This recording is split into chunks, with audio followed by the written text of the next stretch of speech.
Hey everybody, welcome back to Vegas Tips and Tricks Weekly. It is our year in review show, and we talked a little bit about some of our favorite hotels and moments over the past couple of weeks. We're just going to kind of wrap up our show for the season. We'll not do a show next weekend, which will be, I guess, December 31st into January 1st. We're going to take that weekend off. Well, we'll do one of our shorts next week, but we're going to skip next weekend.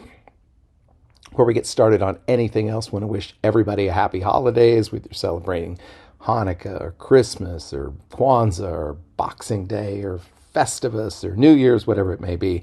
Hopefully you have an opportunity to spend some time with your family and loved ones. And if you're the kind of people that still expecting to give or receive presents, I hope that you get everything that you are looking for. It's been a pretty crazy week around here with the temperatures dipping to like 10 below yesterday morning. I did not go into work yesterday. I had today as off, but we'll be going in tomorrow on Christmas Eve. And then spending Christmas Day, or at least part of it, with my mom, which will be nice. It's been a long time since I've had a chance to spend some time with her on Christmas Day. So anyway, hope that you have a chance to spend some time with your friends and family on Christmas Day. And let's talk a little bit about Las Vegas going forward. Before I do get started, I do want to let you know that I did officially book a trip to Las Vegas just this past week.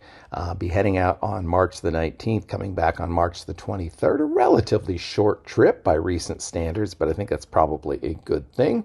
Hopefully the wife will be joining me. Again, we'll be heading out sort of mid-afternoon on Sunday, coming back on Thursday. We were going to go over the spring break March Madness week, but oh my God, hotel prices are absolutely through the roof that week. Almost worse on, say, Wednesday, Thursday, Friday than they are over the weekend. So not really sure what's going on there, but just really couldn't justify that. Looks like we'll be staying maybe at Vdara or Park MGM.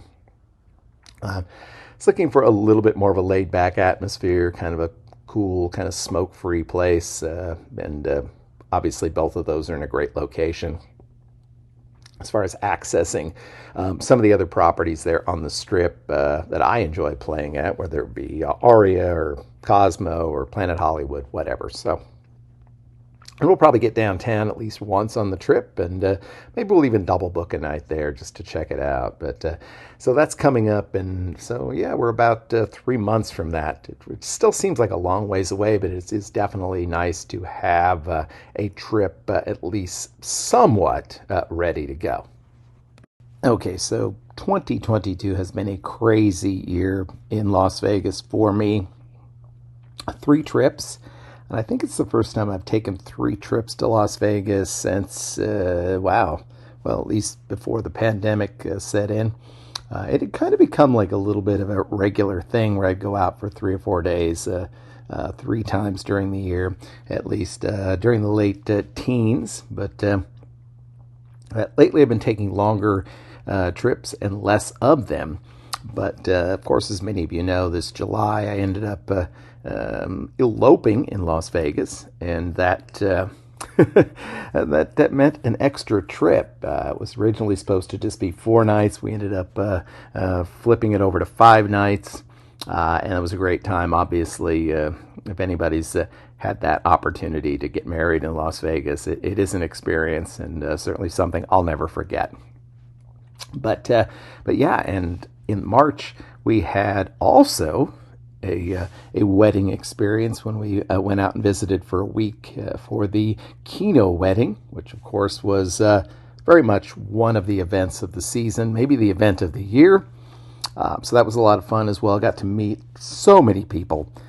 Probably, I would say, the biggest Vegas event that I can recall over the 5 years or so that I've been meeting up with people in Las Vegas. So also a great time there. And then was back in September again for 8 nights, which is about 2 or 3 nights too many, I think, for the September, for the Mark Timber event for my own birthday. And as more or less occurred in 2021, it's just things got really blurry by the last couple of days, and I was more than happy to be heading home after that. And so, yeah, but a good time. Spent again a lot of time on the Strip this year, down at Luxor, Mandalay Bay. The south end of the Strip in particular was kind of my hangout this year. And that was kind of a change of pace because traditionally the South Strip has not been one of my favorite places to hang out and stay and play. But it kind of became that way this year. Particularly enjoyed the suites, the one-bedroom suites at Luxor, which we were able to get over our honeymoon wedding trip. Really, really nice. And really enjoyed playing there at Luxor and next door at Mandalay Bay as well. And I stayed there also this past year. So it's just been a lot of South Strip stuff. Did spend a little bit of time at Planet Hollywood on this last trip and enjoyed that as well. But definitely a little bit of a change of pace there. It was not a particularly auspicious year in terms of gambling. I certainly didn't win a lot of money. I had a couple of decent hits along the way, but not what I would have hoped for. Had a really good run in July, a couple of days after our marriage. Really did have some really good luck, probably for about 24 hours. I think took about $100 at a machine at Sahara and cashed out with about $800 or $900 about 45 minutes later, which is pretty insane. I think I was only betting about $1.25 a pop for that. So that was a really good run, but otherwise not a particularly auspicious year gambling. So, yeah, a lot of things happened in Las Vegas this year. A lot of kind of ownership changes and shifts in what was happening. Even looking at, say, downtown Las Vegas towards the end of the year, we discovered that finally the Four Queens and Horseshoe were going to combine their slot clubs together. We saw a full integration of the slot clubs at Golden Gate, Circa, and the D. Also a good thing there.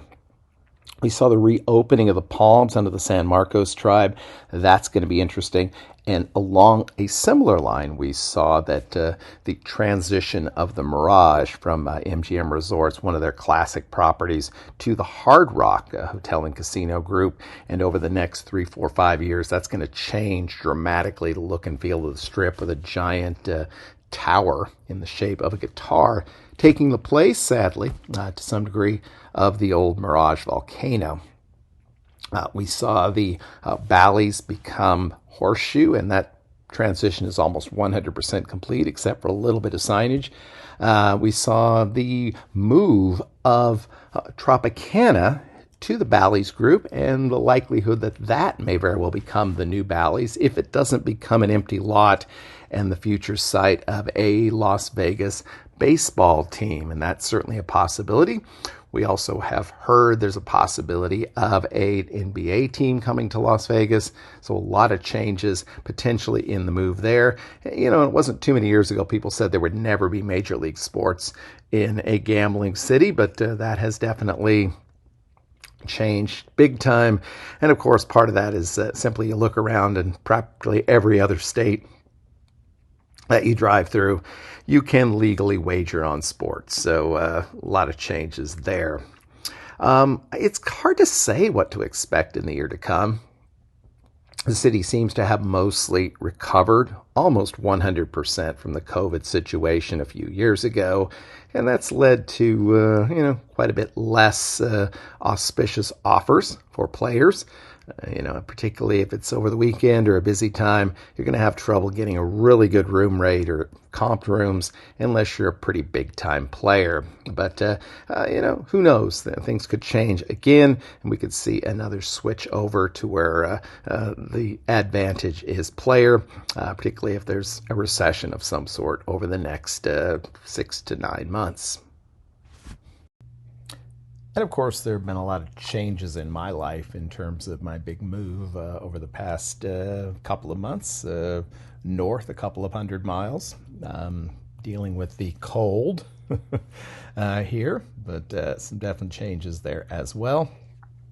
It looks like going forward, I'll be likely flying to Las Vegas out of Omaha, which is a little bit different. I mean, there are some flights here in Lincoln, but it's usually not a very good deal. Could also fly out of my hometown of Grand Island if I'm willing to take a risk on Allegiant. But well, we'll have to see. If we get a really good deal there, we might go ahead and do that. I guess as far as the year to come, I guess, most excited about potentially at least my 60th birthday, if I make it that far. So far, so good. The John Timber event. So hopefully that'll come off, and hopefully if it does, many of you can join me there for that. Otherwise, not really planning to do any major sort of events along the way, though, of course, if I'm in Las Vegas and some of you are there and around, I will look forward to meeting you for the first time or once again. As far as the show, we've seen some changes over the past couple of weeks as we've tried to migrate from the old KineMaster on the phone to our iMovie setting here on the laptop. And we'll continue to make moves there, and hopefully we'll continue to enhance the quality of the programming. One of the reasons that I wanted to do this and to try to change things up and kind of create a different look is in the hope that we would create a more visually interesting channel that could hopefully draw more people to us. We've kind of stagnated over the last few years, and I know a number of people who have channels related to Vegas have felt kind of the same way. So we'll hope that some of the enhancements we make to the channel over the next year will bring us a larger audience. And if you're joining us for the first time, I hope you'll consider subscribing, because we really do try to bring you a lot of good Las Vegas information. And I think we do a pretty good job on that, even if we are not always the most entertaining or visually interesting place to get it. But yeah, so I know, I think, as always, I'm excited to see what 2023 will bring for our favorite city, or for most of us, at least one of our favorite cities. And so I look forward to your input as well. So if you have any ideas about what to expect in Las Vegas over the next year, I hope you'll consider leaving those in the comments below. And we're going to go ahead and wrap up today's show and this week's and this year's series of shows. Again, thank you so much for continuing to be part of the Vegas Tips and Tricks universe. And we'll be back, in a couple of weeks with a brand new 2023 Vegas Tips and Tricks Weekly. And until then, I hope that you have a great, lucky, and healthy week. See you all again real soon. Bye-bye.